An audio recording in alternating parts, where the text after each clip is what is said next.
Sí. Ignacio Muñoz David González Vázquez, a mesa central.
Sí. Niña, por favor.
don Javier Domínguez.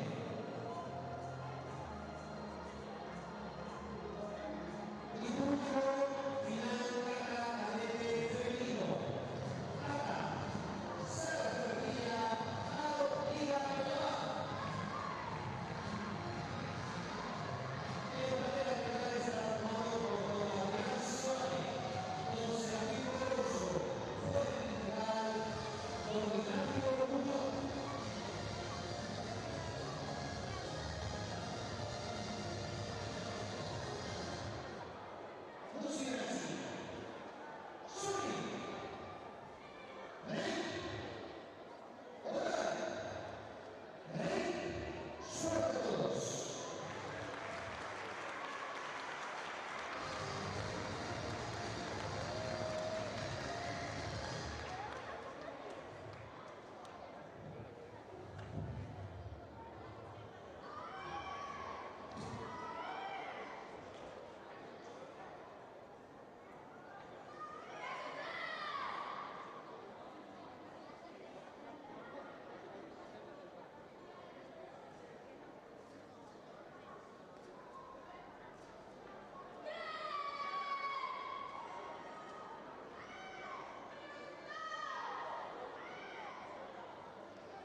Por favor, todos los medallistas, la modalidad de cartas, sitúense al lado del público. Todos los medallistas, la modalidad de cartas, sitúense al público.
Modalidad de cartas juvenil femenino. Preparado Lucía Juliana, Mauro Llanes, Jaime Amaral y Ana Montero.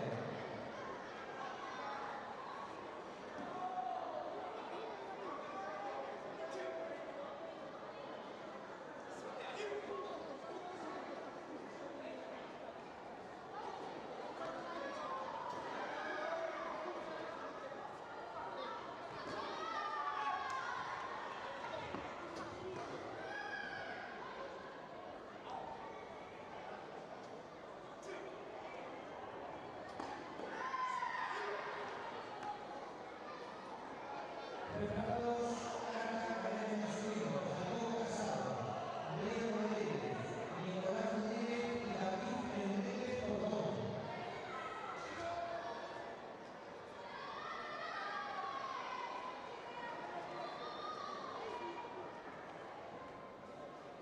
A continuación pasamos a entregar las medallas en la categoría juvenil femenino. Entrega las medallas a María Carmen González Rivera, delegada de la Diputación de Orense de Valdeorras. Quintino Alonso Araujo, primero de la tarde en el Ministerio de Deportes de Valdeorras. Surco Rodríguez Santamaña, presidente de la Federación de la Carne, Óscar Lacente. Terceras clasificadas en el grupo para Alba Pérez Fernández y Aina Morán Castro. Segunda clasificada y subcampeona, Lore Llanes González. Primera clasificada y campeona gallega, Lucía Forlea González.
bos días a todos e a todas.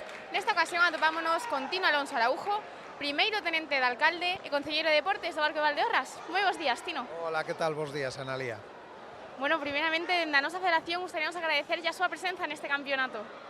Bueno, agradecidos somos nós, o Concello do Barco, porque a Federación Galega de Karate pensara no Concello do Barco para organizar un evento tan potente, tan bonito, tan plástico e tan espectacular como o que estamos disfrutando aquí ahora mismo.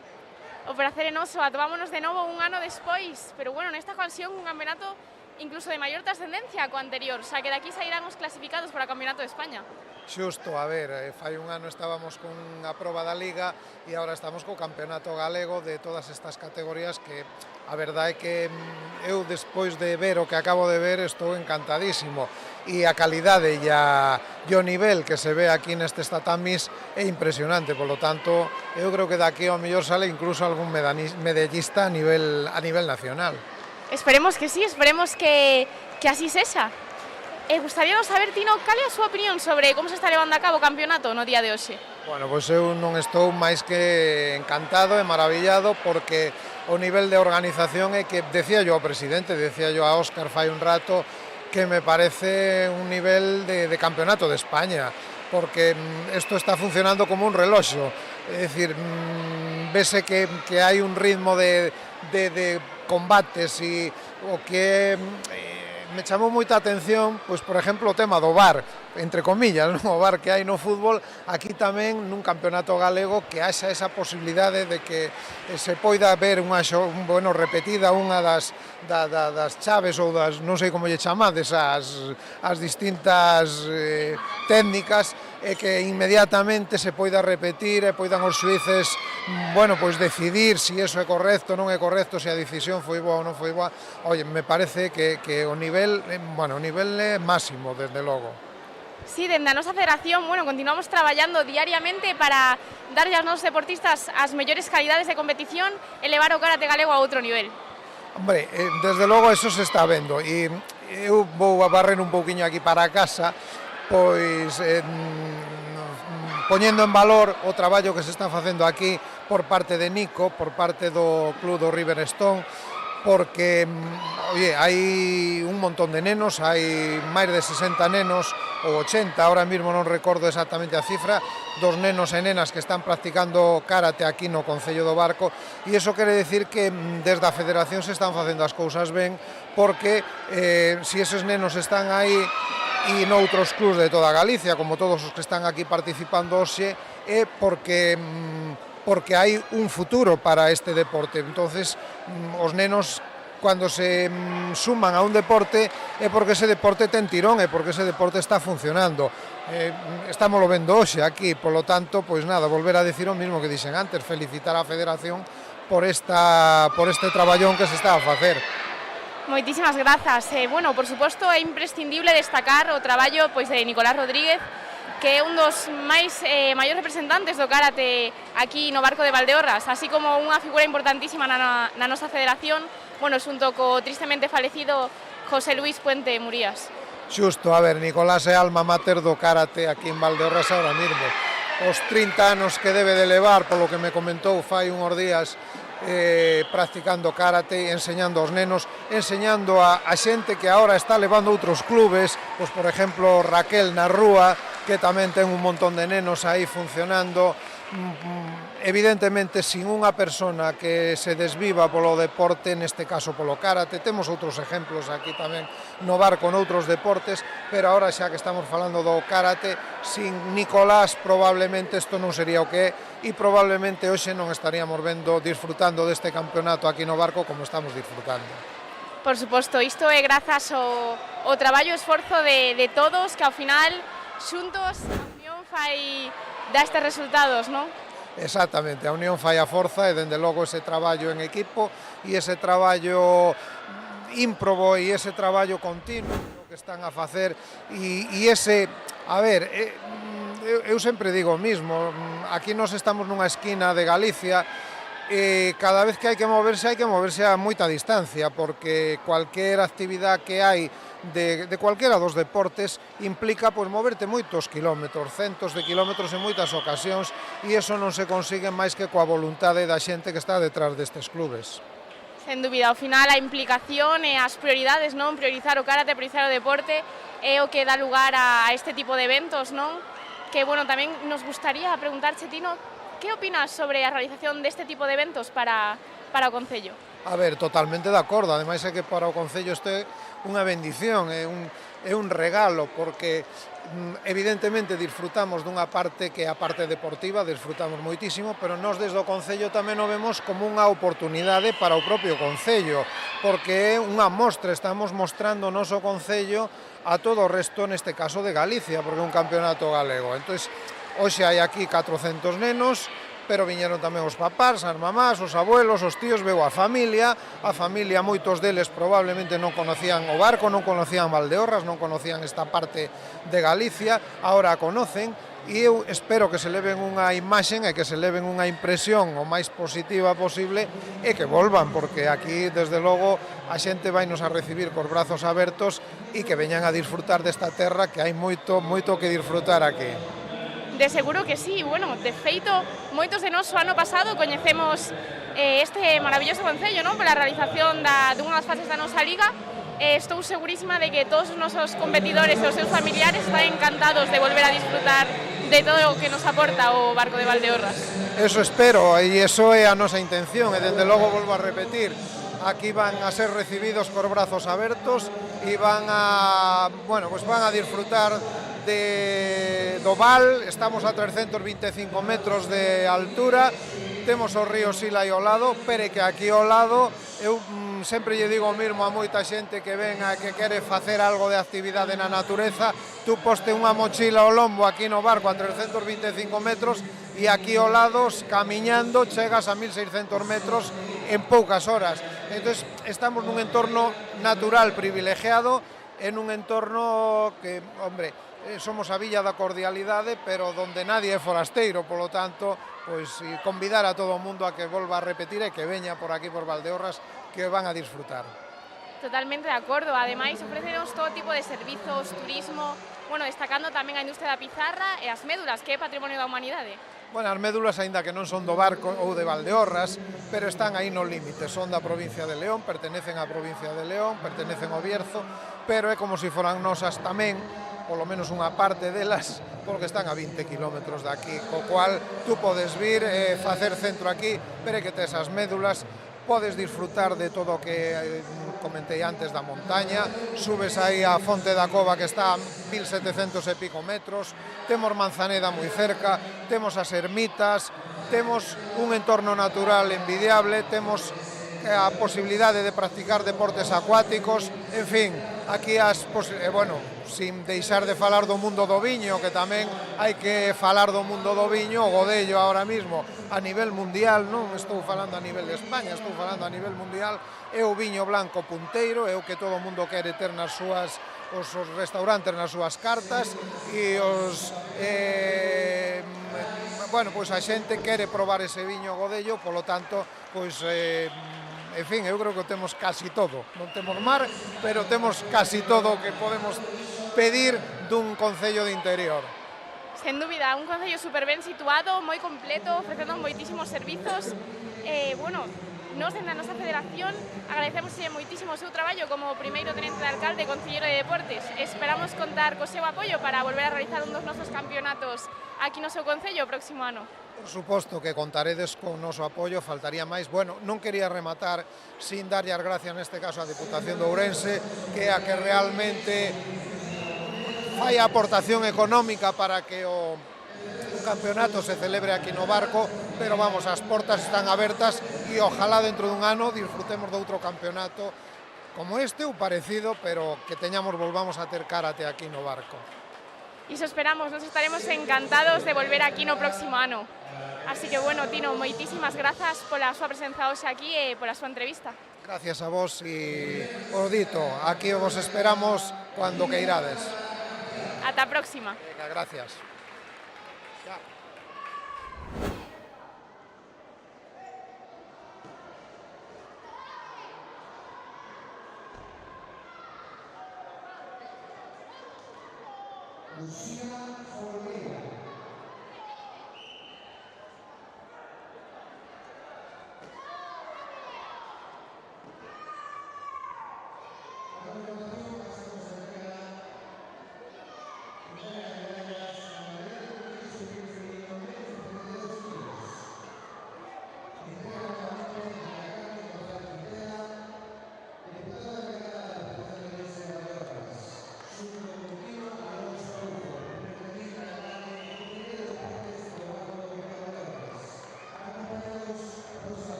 Bos días a todos e a todas. Nesta ocasión atopámonos cos nosos medallistas na categoría de comité xuvenil masculino menos de 60 kilos. Moi boas tardes, chicos. Moi boas tardes. Boas tardes. Bueno, primeiro darvos a noraboa aos dous por conseguir estas medallas. Gracias. Moitas grazas. Contádenos, cal é o voso nome e de que club vides? Brais Ventoso, Club Nantes Naveira. José Suárez García e de Buxical. Bueno, chicos, para vos foi unha sorpresa conseguir esta medalla ou saber o voso obxectivo? No. Non. Sales super sorprendidos, entonces, supoño que para ben. Gracias. Sí. Contádenos, cantas horas lle dedicades semanalmente a facer karate? Unha semana, unha hora. Unhas 3 ou 2. E aparte, comité, tamén realizades kata? Ou simplemente vos centrades nesta modalidade? Tamén realizamos kata. Eu sou no comité. Bueno, temos aquí de todo. E bueno, chicos, nos combates de hoxe credes que houve moita competencia? Ou foi fácil pasalos? Non foi fácil pasalos, aínda que sufrín bastante, pero non foi fácil pasalos. O primeiro foi máis fácil, pero o segundo costou. Vaise complicando coas rondas, verdad? Sí. Bueno, chicos, pues a que vamos a dedicar esta medalla? Ao meu profesor, ao meu clube e a miña familia que me está apoiando en todo momento. A meu profesor, ao meu club e a miña familia tamén. Pois dende aquí, para todos eles, moitísimas grazas pola entrevista e enhoraboa de novo, chicos. Grazas. Moitas grazas.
días a todos e a todas.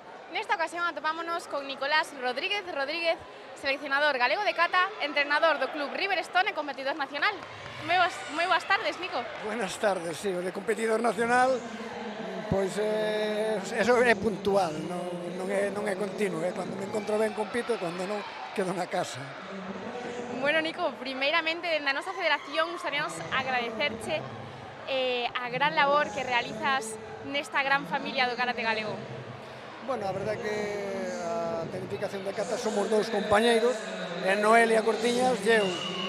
Hai dous estilos mayoritarios de karate, e, bueno, Noelia controla moitísimo de Sitoryu, Goju, e eu, pois, bueno, pois, fago o que podo no estilo Shotokan, porque dentro do estilo Shotokan tamén hai xente que, hai profesores que o fai moi ben, que poden estar aí tamén como estou eu, o sea que non é ningún alarde.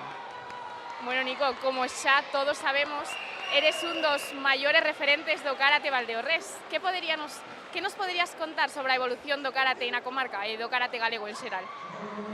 Bueno, do karate galego, pues, teño que decir que de uns anos pe aquí isto empezou a coller unha calidad excelente, que xente que tiñamos antes en concepto que facía moi ben, ahora mesmo esos xa fai normal, hai outros que están subindo de nivel, e que hai uns clubs que están resurgindo. Antes había 3 ou 4 que parecía que eran os que facían solo karate, pero ahora xa temos unha serie de clubes que están aí no medallero e están por os seus propios méritos, non? Ahora mesmo aquí en Valdeorras, pois estou eu no Riverstone, que traballamos a competición, porque non é o mínimo facer karate que facer karate e competir. Despois está tamén Raquel, que está co club na rúa, e iso é aquí en Valdeorras. Despois a nivel orense, pois temos, pois fíjate, o de Maceda, temos tamén o Mizukami, e bueno, o de Xinzo tamén creo que está aí. Entonces, pois, ahora mesmo aquí en Orense estamos intentando subir o nivel, que non é fácil, porque en toda Galicia o nivel tamén subiu moitísimo. Por suposto, ao final aquí todos estamos traballando para o mesmo, non? E a competitividade é cada vez maior. Sí, aparte é bon ter competitividade, porque parece que se non temos competencia, que nos acomodamos e que pois xa nos vale cualquier cousa, con un pouquiño ganar e tal, pero cando tens competencia, cando te empezas a poñer as pilas e subir de nivel. Eu creo que para subir de nivel tens que ter competencia, se non tens competencia quedaste estancado, pero é por antonomasia do ser humano. Se non tens a que mellorar, pois vas acomodando, e cando te das conta, estás a la baixa. Totalmente de acordo, ao final esa presión é o que nos fai crecer, non? E mellorar diariamente para seguir crecendo como deportistas e tamén como persoas, non? Pois claro, é que, pero en todos os aspectos da vida, tú, se no colegio non tuveras exámenes, quen estudiaba? Aquí, pois, é unha forma de poñerte a prova cada vez que veis a competir, porque aquí todos ven a ganar, todo o mundo ven a ganar. Unhas veces ganase, outras veces non, outras veces casi. Entonces, nese xogo de casi vou ganando, despois, pois é onde empezas a crecer. Cando tens competencia, ostras, tens que te poñer as pilas. Entonces, a competencia sana é necesaria, porque senón involucionamos, en vez de evolucionar, involucionamos. Sen ninguna dúbida. Bueno, ademais, Nico, tienes unha persoa moi polifacética, non? Para ti supón algún problema compaxinar a túa faceta de seleccionador galego de kata, entrenador do club Riverstone e aínda por riba competidor? Bueno, a ver, eso hai veces que pensas que tamén tens que ter familia, e hai veces que tens que conciliar, e hai veces que... Pero, bueno, como é unha pasión que tens desde pequeno, pois creo que casi todo vai en función do que faga en karate.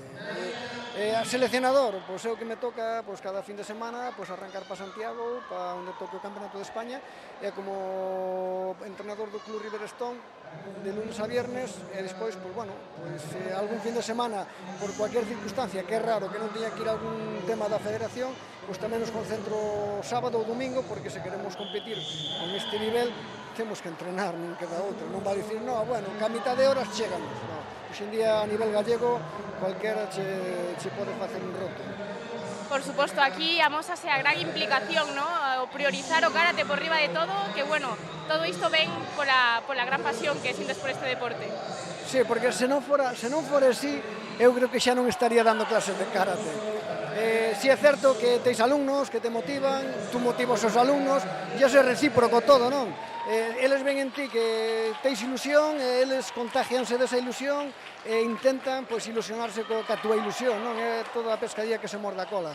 Pero, bueno, eu disfruto cada día do karate, que é o máis importante. Senón eu creo que xa non estaría nin de seleccionador, nin de profesor, nin faría outra cousa. E, bueno, ti como referente, exemplo para os teus alumnos, que nos poderías contar sobre os teus logros máis destacados como competidor? Bueno, mira, eu outro día fixerme unha pregunta parecida aquí nun colegio que ten unha radio, Fain Radio, e algúns dos alumnos que están nese colegio pois pedíronme que fore ali tamén a entrevistarme estas cousas. Eu pensei que non iban facer unha pregunta desas. Tamén saliu unha pregunta así parecida: qual foi o teu logro que máis ilusión che fixo? Claro, pois é certo que de veterano pois fui segundo de España de estilos, pois estuve nas semifinales dun campeonato, pero a min o que máis me marcou no seu momento, porque daquela era moi difícil estar nunha semifinal dun campeonato de España cando competía en senior, que bueno, pois pasei en unha semifinal, estando campeón do mundo, estando os campeóns de Europa e todo eso, colarte nunha semifinal dun campeonato de España, aquela, ou se ve que é a primeira que eu pasei, aquela marcoume e dixen, bueno, se aqueles ten dous brazos ou das pernas fain, eu tamén teño que facer así, porque teño dous brazos ou das pernas. É cuestión de entrenar e dedicarlle horas. Esa foi a que máis despois. Pois obviamente ganar campeonatos gallegos, estar en campeonatos de España, despois de veterano xa, porque xa teño unha edad, xa non é aqueles 20 anos, pois seguir estando aí na pomada de estar entre os 4 ou 5 millores de España, pois bueno, pero xa, claro, estamos falando de veteranos, non da categoría absoluta senior, que foi onde eu teño ainda a medalla de semifinalista. Despois, pois bueno, a ilusión que teño agora os logros cos alumnos, cando ves un alumno que ves que está traballando, que se implica, e que despois chega, pois hai veces que traballas moito e podes perder, pero que se encima traballas e tens resultados, pois a mí, claro, é moi gratificante como profesor e como, pois digamos, como docente do karate que o levo dentro. Imagino que, bueno, será todo un orgullo, non? Porque, como xa sabemos, tes alumnos do teu club a un máximo nivel na competición nacional. Bueno, gustaríanos saber cales son os obxectivos que che gustaría cadar cos teus nenos nun futuro. Bueno, a ver, a nivel nacional hai que entender de que é moi difícil. A nivel nacional, España, fíjate, somos campeóns olímpicos en femenino, subcampeóns olímpicos en masculino, hasta que se faga outra olimpiada. Entonces, pois a nivel nacional, pois hai moitas provincias, autonomías, moitos clubes a nivel nacional que ten un nivelazo estratosférico. A cuestión é ir acercándose a esos. Moitas veces vamos ás ligas nacionales e dicen, pero non ganas. Digo, sí, pero hai que ganar a nivel nacional, estar entre os 3 millores do mundo. Entonces, pois o mellor é que hai que ir collendo experiencia, ir mirando como traballan outros clubes, como traballan outros profesores incluso, e ir intentando incrementalo no teu día a día. É moi difícil a nivel nacional, pero bueno, hai que intentalo, se non o intentas, eu como nunca fui a lúa non sei o que é a lúa. Ahora, se fora a lúa e vira o que hai na lúa, diría, bueno, pois ahora na lúa hai isto. Por eso, se non vas a competir a nivel nacional, a primeira vez que vas ali, chegas e, que é isto? Eu a primeira vez que fui a competir a nivel nacional, ca selección gallega, que foi un campeonato de España, que acórdome que fora en Madrid, no Palacio de Deportes daquela, e claro, eu cheguei ali pensando que era un crack, me cago la mar, si loban aqueles karateguis, aquí non parecía igual cos perros cando se enfadan cos outros, que poen os pelos de punta, enseñan os dentes, e igual, si levaban os karateguis, dixen, madre mía, pero isto está normal. Claro, estábamos nun campeonato de España, non estábamos nun campeonato de 3 ao cuarto. Entonces, pues bueno, pues esas experiencias que vas collendo, tens que ir transmitindos, nada máis. Por suposto, ao final nada se consegue da noite para o día, non? A base dos resultados é a constancia, o esforzo e o non rendirse, non? O creer que tamén se pode chegar aí. Se outros chegaron, por que non vamos a chegarnos, verdad? Claro, ese é o lema. Oye, se outros chegan, por que nos non? Pois os outros rapaces entrenan, nos tamén. Que pasa? Como mellor facíanos falta dedicarlle un poquinho máis de horas. Pois sí, posiblemente, pero tamén entendo que nestas edades os rapaces tamén ten que estudiar e ten que facer máis cousas. Eu teño alumnos que non só fain karate, fain fútbol, tenis, fain atletismo, entonces, e tamén son bons nos outros deportes. Entonces, pois centralos solo no karate é moi complicado. Ahora, o que é bon, ao final, sale bon en karate, en fútbol, en todo. Entonces, o que hai que facer é deportistas, que despois se fai encantados de que fagan karate. Outros algúns vánseme para o fútbol, outros vánseme para o atletismo, pero bueno, tú tens que seguir traballando para que se queren evolucionar no karate, fagan eso. Por suposto, ao final é cuestión de prioridades, non? E bueno, temos aquí moitísimas promesas do karate galego que esperemos que máis de un suba para arriba, verdad? Eu penso que Galicia ahora mesmo xa ten uns competidores que a nivel nacional xa empezan a morder, o sea que non é o mismo ver o karate gallego hai 10 anos que velo agora. Agora ves o karate gallego, bueno, xa ver no senior tuvemos 2 ou 3 medallas no senior. E despois nas Junior League, nas Premier League, temos xente que están, temos agora, por exemplo, a Eva, a Ruth, que están, son gallegas. O sea que moitas veces parece que os gallegos que son, non, Galicia ten moi bon nivel. E agora nestas categorías o nivel subiu moitísimo. Por eso aí está, que antes os do meu club dicían, bueno, é que nos íbamos a unha liga gallega, asegurábamos 14 medallas, pero ahora xa non se aseguran, agora xa hai outros clubs, pois mira, o Gin Sport, o Medellín, o Maceda, hai un montón de clubes que pegaron un subidón tremendo. Por qué? Porque ten ilusión, é porque ten fame de chegar arriba, onde están todos os bois. Entonces, ahora mesmo Galicia ten moi bon nivel, un nivel excelente. Que o mellor a nivel nacional nos falta un pouquiño, pois é cuestión de traballar e poñerse mãos á obra, non é outra cousa. Totalmente de acordo, ademais o esforzo de todos tamén se incentivan uns clubs aos outros, non? Cando ven resultados. É un incentivo común a todos. Pois claro, é que cando hai competencia, tú tes postas pilas, se non hai competencia, relájaste. É bon, pois mira, agora hai aquel que ben o fai aquel, pois xa me poño as pilas, ostras, pero aquel tamén o fai ben. Entonces, pois tamén teño que poñer as pilas. É que agora, en cada categoría, temos 6 ou 7 rapaces que cualquera deles pode ganar, ou cualquera deles pode estar no podio. Pois é o que hai, pero ese é bon. Fai que crezcamos técnicamente, que crezcamos en sabiduría, en todo. Porque se queremos chegar arriba, onde están a nivel nacional, temos que empezar desde a base, desde abaixo, para chegar arriba. Non hai máis. Totalmente de acordo, Nico. E bueno, xa en canto a ti, como competidor, cales son os teus próximos obxectivos? Que nos podes adiantar?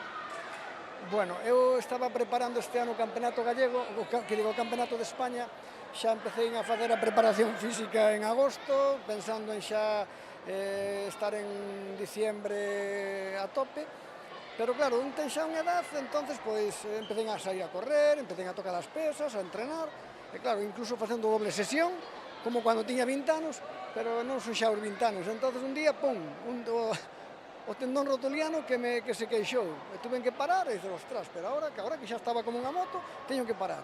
Bueno, empezou a estar ben o tendón rotuliano, e de repente unha destas que estou entrenando, unha lumbalgia, digo, pois xa non son aquel rapaz de 20 anos. Entonces, bueno, estou pensando en volver a competir este ano a nivel nacional no Campeonato de España de veteranos, pero non o podo garantizar porque, mira, tamén quería competir no gallego e non pude. Entonces, pois, bueno, eu tamén teño que priorizar a salud, porque como teño que estar ben para dar clases, se non dirá clases, pois digo, bueno, pois se rompo unha perna non pasa nada, pero eu necesito estar ben físicamente para dar as miñas clases de todos os días e para estar na selección gallega, obviamente. Por suposto, bueno, a pesar de todos os contratempos, esperamos que consigas todos esos obxectivos que tes en mente, bueno, e por suposto con todo o apoio da Federación. Sí, no, a verdad que todo hai que dicilo, a Federación de uns anos aquí, pois pegou un crecemento tremendo, ademais potenciando os que queren competir de verdad, os que se queren dedicar a isto. A Federación hai que reconocer que, bueno, tanto o presidente como o director técnico como os seleccionadores, todos estamos tirando nunha mesma dirección que fai que isto crezca. Eu non quero dizer, Nicolás, non, todos. Se todos remamos nunha dirección, o máis fácil é que crezcamos. Se empezamos a tirar uns para un lado, outros para outro, que facemos estancarnos e non movernos do sitio. Entonces, pois, bueno, agradecería a Federación, obviamente, porque sin a Federación non poderíamos facer tampouco este campeonato. Claro, tamén as institucións que son os cuartos e todo eso, porque tamén hai que poñer cuartos para isto. E despois, claro, tamén os pais, os rapaces, e os rapaces en sí por seguir con esta ilusión que sembras, pero que moitas veces non se recolle. Neste caso, pois, sembrase e recóllese. Pois encantado. O que sea de competición de cara aos meus campeonatos de España, pois non che podo garantizar, porque pe min primeiro é a salud. Ahora xa competir, sí, encántame salir aí, síntome casi outra vez mozo, non? Pero hai veces que hai que aparcar eso e dicir, bueno, vamos a pensar na salud primeiro. Por suposto, ao final é o máis importante, pero bueno, esperemos conseguir resultados favorables de todo isto e que haxa un bon final. Pero bueno, xa en canto a este campeonato, había xa, Nico, 24 anos que non se realizaba un campeonato galego aquí no Barco de Valdeorras, dende o ano 2000. Supoño que isto para ti supondrá unha gran alegría, non? Bueno, vou dicir unha cousa, levábamos moito tempo porque, bueno, moitas veces un campeonato desta índole pois, vale cuartos, vale moitos cuartos, e é moi complicado traer por unha villa tan pequena como Barco comparado con Santiago, Vigo, Coruña, Ferrol, Vigo. É moi difícil porque non hai presupuestos tan grandes, pero, bueno, aquí o ano pasado unha liga gallega que foi un resultado estupendo, a xente quedou moi contenta e, bueno, como viron que é un espectáculo, ademais de cara ao público, de cara a xente que ven a visitar o Barco e todo eso, pois dixemos, por que non poder intentar facer un campeonato? Que ao final de todo, pois tamén o Riverstone, vaya, o karate de aquí de Valdeorras tamén merece que os vexan aquí na súa casa, porque a nos os que tanto Xar como Riverstone vennos en toda Galicia, en toda España, e sin embargo aquí no Barco non nos vía naide, porque como non se facían campeonatos de aquí, pois non nos vía naide. Entón, bueno, saliu por unha serie de pais que había que facer algo no Barco e tal, digo, ya, pero Arandela é Arandela. E, bueno, pois empezaron a mover aí unha serie de cables e, bueno, pudose facer este campeonato, que espero que non sea nin o último, nin o penúltimo, que sea, eu penso que o Barco merece ter, se non é todos os anos, cada segundo ano un campeonato gallego. Ahora depende das institucións que son os que fan imposible que isto sea. Bueno, eso esperamos nós tamén, o prazer enoso de estar aquí, bueno, con anfitrións tan maravillosos, dá gusto realizar os campeonatos. A ver, eu intento facelo fácil, todo que eu poda sumar eu vou a facer, pero, bueno, tamén é certo que a Federación ten unha infraestructura, unha serie de xente que traballa encomiablemente, entonces, pois, bueno, isto é loable porque hai xente moi profesional dentro deste deporte ou deste arte. Non hai máis. Bueno, Nico, pois unha vez máis dende a nosa federación agradecerche pois o arduo traballo e esforzo non realizado por ti para o noso equipo durante todos estes anos, xa que é unha figura fundamental para que todo isto funcione. Bueno, pero eu son unha figura, pero ao final son unha pieza máis deste puzzle, entonces eu creo que eu fago o que podo, o que na miña mão este, pero eu creo que hai que felicitar a todos, tanto técnicos como staff, como coach, como rapaces, como pais, porque todos temos que remar na mesma dirección. E min, eu teño que poñer o meu grau de area, pero os outros tamén o poñen, o sea que eu, sí, pero e os outros tamén, Por suposto, isto é un proxecto moi prometedor e de seguro que daqui sairán moi bons resultados. Eu espero, e agora xa temos a preselección para a semana que ven, o domingo da semana que ven, e, bueno, vamos a ver os rapaces cos que contamos para ir ao Campeonato de España, que eu creo que por parte da Federación e por parte dos seleccionadores temos máis ou menos claro unha serie de conceptos para que os rapaces vayan ao Campeonato de España. Pero de aquí, hoxe en día, pois saliu o podium, un podium correcto, os mellores están arriba e non hai máis, e hai que contar con eles. É certo que hai algún rapaz que non se clasificou porque creo que dixo unha cata e fixo outra, pero que o rapaz é bon, hai que seguir contando con el, por eso non podes decir, non, é que como non quedou no podium, entonces, pois, habrá rapaces que se chamen igual, aunque o mellor non vayan ao Campeonato de España, pero se están para ir ao Campeonato de España, están na selección gallega xa, pois, por que non contar con eles? É o que teño que dicir, nada máis. Por suposto, ao final, o criterio non dos seleccionadores é o máis importante. Bueno, de seguro que Galicia terá unha representación excelente no Campeonato Nacional. Sí, bueno, os seleccionadores somos unha parte importante, pero os árbitros tamén, que son os que ponen os rapaces no podium. Eu, ao final, vou chamar os que están no podium.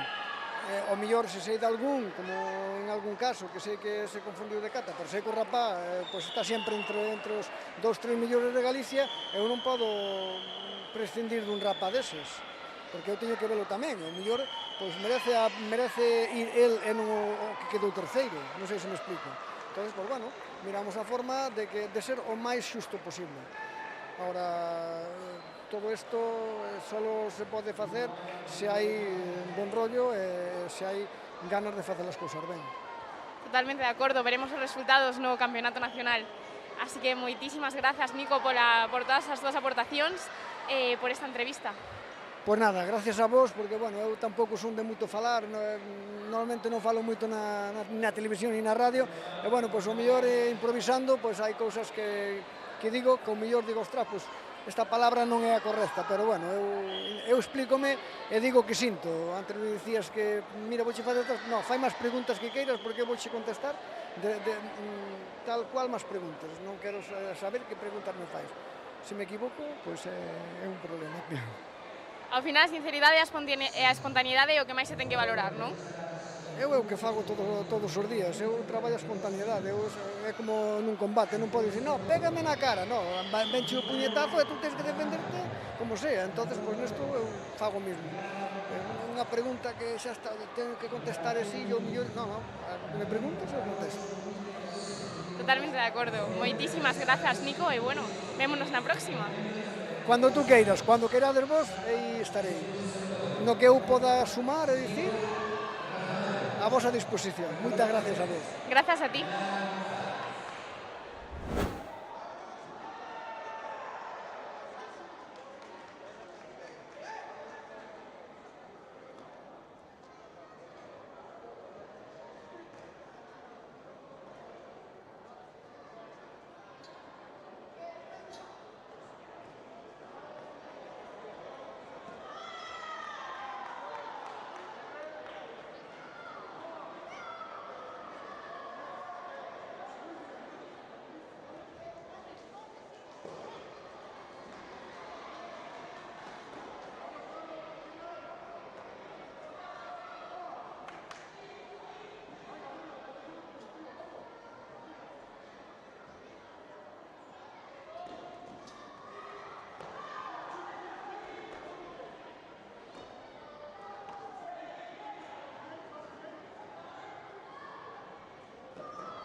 Bos días a todos e a todas. Nesta ocasión atopámonos coas nosas medallistas na categoría de cata xuvenil femenino. Moi boas tardes, chicas. Hola. Buenos días. Bueno, primeiro darvos a noraboas dúas por conseguir estas medallas. Moitas grazas. Muchas gracias. Contádenos, cal é o vosso nome e que club vides? Chloe Yáñez González del Riverstone. Aina y del Riverstone. Bueno, chicas, hoxe ganando en casa. Como vos sentides? Ben, feliz. Bien. Estabades máis nerviosas ao competir en casa ou polo contrario? Menos nerviosa. A ver, ao principio estaba moi nerviosa, pero logo ya fui relajándome. Bueno, polo que vemos non se afectou en absoluto. No. Bueno, chicas, de todas as catas que fixeches, cal credes que foi a que mellor vos saiu? Empe. O can cursou Unsu. Bueno, temos aquí de todas as opinións. Bueno, chicas, pois esta medalla que lle vamos a dedicar hoxe, aquí dende o barco de Valdeorras. Aos meus pais, a miña hermana e a miña abuela. A mi coach, a mis compañeros de karate y a mi club y a mi abuela. Pois dende aquí para todos eles. Moitísimas grazas, chicas, e enhoraboa de novo. Grazas. Gracias. Perfecto, chicas, muchísimas gracias. Chao, chao.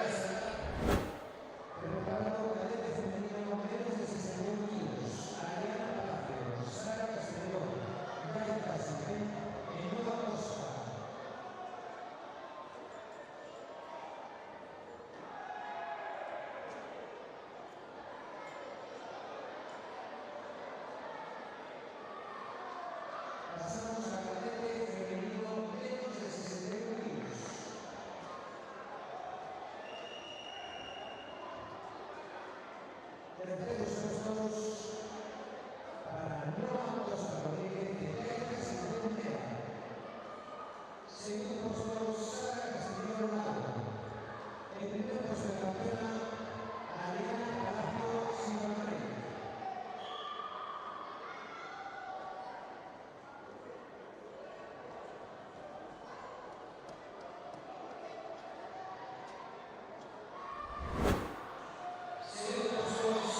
bons días a todos e a todas. Atopámonos con oso medallista na categoría de kata cadete masculino. Moi boas tardes. Buenas tardes. Bueno, primeiro enhorabuar por conseguir estas medallas. Contanos, cal é o teu nome e cal é o teu club? Nicolás del Riverstone. Bueno, Nico, hoxe competindo en casa, como foron as túas sensacións? Moi boas, la verdad. Mais seres queridos véndome aquí no pabellón e moi ben a sensación de competir en casa. Polo que vemos, sentouche bastante ben o apoio, verdad? Verdad. Contanos, das catas que fixeches hoxe, cal foi a que mellor te saiu? Empi. Empi, carai. Unha cata que moitos competidores a recoñecen no podio, non? Soe ser exitosa. A ver, yo ahora Empi, como empeoré en Empi, pero aprendí más catas, pero empeoré Empi. Como la trabajo menos, empeoré Empi. Pero ahora como trabajo más catas, pues dejé de lado Empi. Y por eso me salió mal. Bueno, non pasa nada, seguro que para a próxima iso non nos pasa, verdad? ¿Verdad? Bueno, ahora intentar trabajar más y llegar a primero.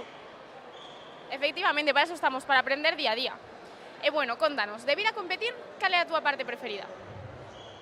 Pues cuando entregan el medallero. A ver, como dice mi profe de música, que cuando entrenas es cuando compites por la medalla y cuando vas al campeonato es cuando la recoges. Totalmente de acordo, Nico. Así que bueno, esta medalla que conseguiches hoxe, tras todo o teu entreno, a que lle vamos a dedicar?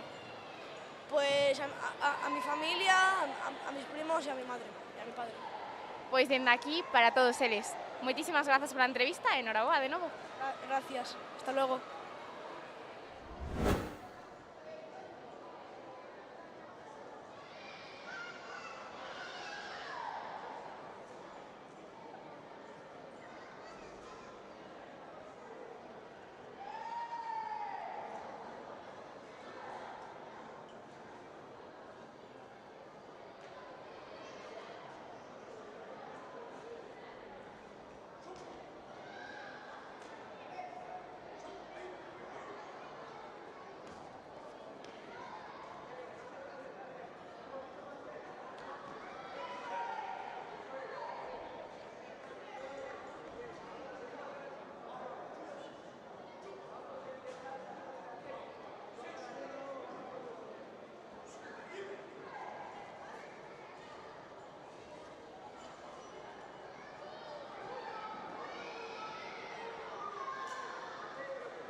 boas tardes a todos e a todas.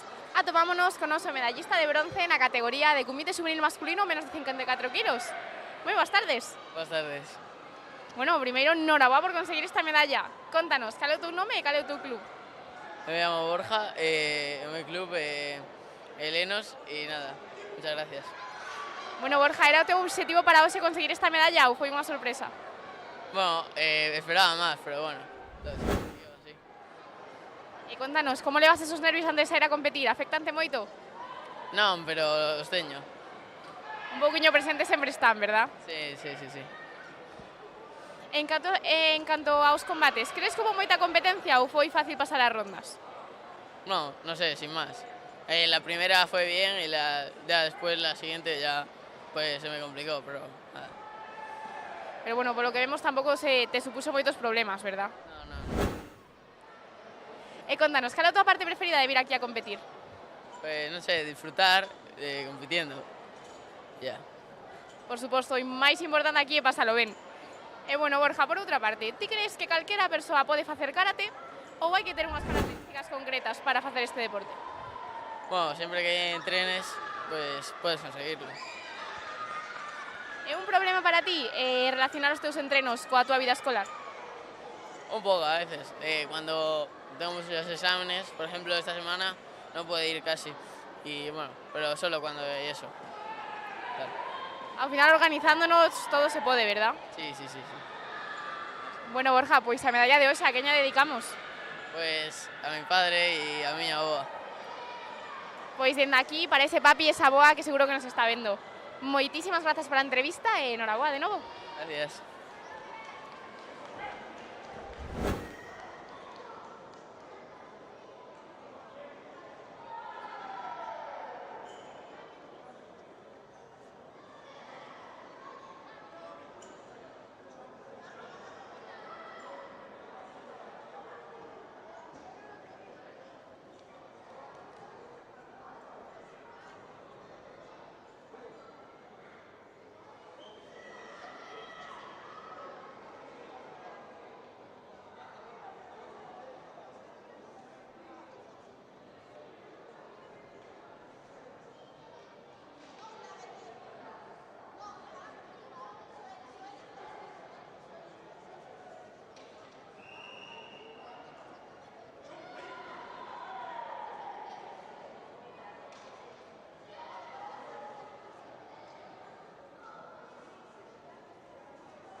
Gracias.